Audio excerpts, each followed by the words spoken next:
माता जी को मम्मी खा गई, पिता को खाया डैड और दादाजी को ग्रैंडपा खा गए, सोचो कितना बैड।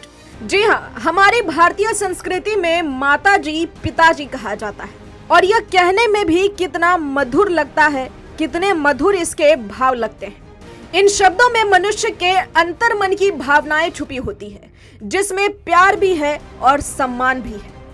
लेकिन अब माता पिताजी की जगह अंग्रेजी के मॉम और डैड ने ले लिया है। अंग्रेजी हमारे ऊपर कुछ इस तरीके से हावी हो गई है कि हम अपने माता पिता को मम्मी पापा कहने की बजाय मॉम डैड कहते हैं और ये कहने में सबसे ज्यादा फक्र भी महसूस करते हैं। हम अंग्रेजों के कई साल तक गुलाम थे, लेकिन अब आजाद होने के बाद भी हम अंग्रेजी के गुलाम हैं। अंग्रेजी की होड़ में, अंग्रेजी सीखने, पढ़ने और बोलने की होड़ में हिंदी कहीं ना कहीं लुप्त हो रही है। वो भाव, वो विचार और वो संस्कार लुप्त हो रहे हैं जो हमें हिंदी से मिली थी, हमारी संस्कृति से मिली थी। अभी भी कुछ लोग ऐसे हैं जिनकी तरफ से हिंदी को बचाने की, सजाने की और संवारने के कई प्रयास किए जा रहे हैं और उन सब में से एक है जी राम पब्लिकेशन, जिनके द्वारा नई शिक्षा नीति पर एक कार्यशाला आयोजित की गई और इसमें कई शिक्षक गण पधारे, जिन्होंने सभी का मार्गदर्शन किया। लेकिन किसी एक के अच्छा चाहने से क्या हो जाता है? अगर हर कोई इंग्लिश के पीछे, इंग्लिश सीखने के पीछे पड़ा हुआ है, तो हिंदी को आखिर कब तक बचाया जा सकता है? और हमारी सभ्यता, संस्कृति, परंपरा को आखिर कब तक हम बचा सकते हैं? परंपरा को कल्चर खा गया, हिंदी को अंग्रेजी, और दूध दही के बदले चाय बने हम लेजी। तो इस तरीके का हाल हमारे देश का, हमारी परंपरा का, हमारी हिंदी का आजकल इंग्लिश की वजह से हो रहा है। और इस कार्यशाला में उपस्थित सभी शिक्षक गणों ने और हिंदी क्षेत्र के विद्वानों ने मेट्रो मुंबई से बात की।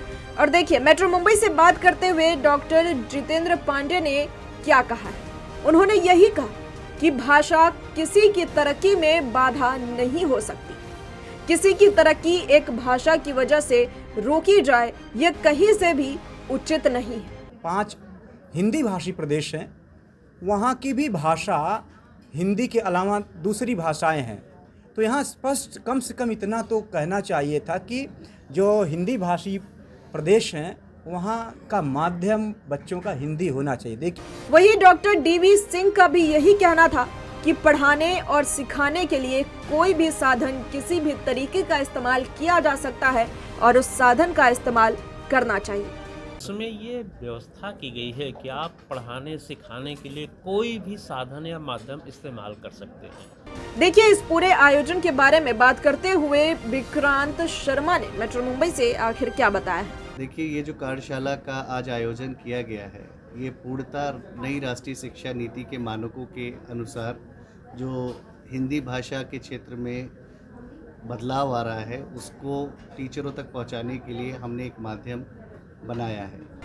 वही इस सभा में उपस्थित ट्रेंसी ने बताया कि नई शिक्षा में कुछ भी गलत नहीं है, कोई भी जवाब ऐसा नहीं है जो गलत होता है। बच्चे अपने हिसाब से, अपनी मर्जी से किसी भी सवाल का जवाब दे सकते हैं और जवाब सभी का अलग अलग हो सकता है और ये जवाब गलत नहीं हो सकता।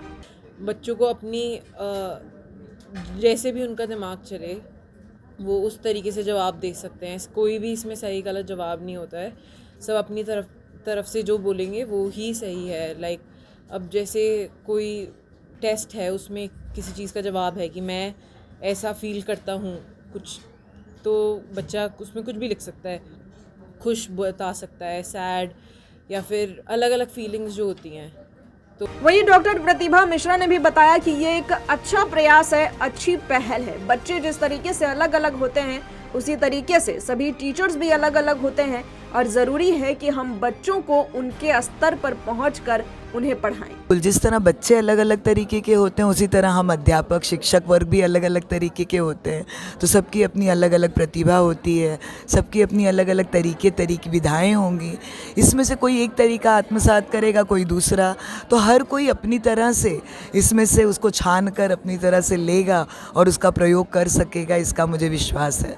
वही शिक्षक अजीत और अशोक यादव जी ने भी मेट्रो मुंबई से बात की और देखिए, उन्होंने बात करते हुए इस पूरे आयोजन और कार्यशाला के बारे में आखिर क्या बताया। हिंदी को जिस तरह से अभी आप देखिए, कश्मीर से लेकर कन्याकुमारी तक, गुवाहाटी से लेकर चौपाटी तक, और आप लोग पत्रकार हैं, खुद ढूंढ निकालिए सबसे ज़्यादा भाषा कौन सी बोली जाती है, आपको आंकड़ा मिल जाएगा हिंदी। तो सीधी सी बात, जो भाषा ज़्यादा लोग बोल रहे हैं उसका स्थान थोड़ा ऊंचा होना चाहिए। आजकल तो महानगरों में स्थिति ये है कि माँ बाप के पास बच्चा कम और टीचर के पास, शिक्षक के पास जो विद्यार्थी ज़्यादा समय बिताता है। मेट्रो मुंबई के लिए ज्योति यादव के साथ संवाददाता धनुषधारी यादव की रिपोर्ट।